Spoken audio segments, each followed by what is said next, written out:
Hi, my name is Deb Mahaffey, and I'm a child custody attorney in Harrisburg, Pennsylvania. I am also a grandparent of a 2.5-year-old boy, and I am going to talk to you today about grandparents' rights, which are very near and dear to my heart. I represent a lot of grandparents and great-grandparents and people who want to pursue custodial rights of their grandchildren. The law has changed a lot over the last couple of years, so I'm going to talk to you about some of the changes in the law.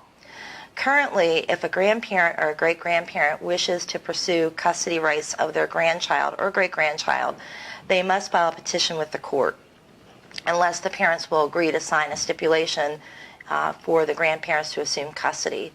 So if a petition must be filed, the first thing that the grandparents have to establish is that they have legal standing to even seek custodial rights. And that standard is determined by whether or not the grandparent is seeking partial custody or visitation or full custodial rights of the child.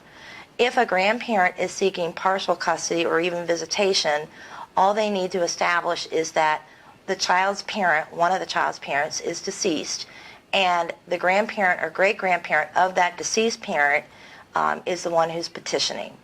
If you don't have a deceased parent, then you would have to establish that the parents have lived separate and apart for 6 months or more, or that there is some type of divorce proceeding going on that continues, and in that case, the grandparents would have legal standing to seek partial custody. Also, if the child had resided with the grandparents or great-grandparents for a period of 12 months, and that continued for 12 months with only temporary breaks, the grandparents could have legal standing to pursue partial custody rights. If a grandparent wants to pursue full custodial rights, more needs to be established. First, they have to show that they have a genuine concern and care for the child, which in my opinion and experience is not hard to show.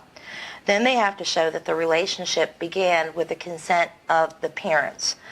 Then they also have to show, or they can show, that there has been a period of time where the grandchild lived with them for 12 months or more.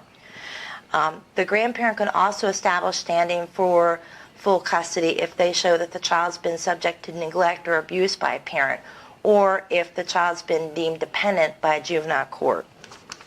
If a parent is involved in drugs or alcohol or something like that, the grandparents could establish legal standing to pursue custody of their grandchild.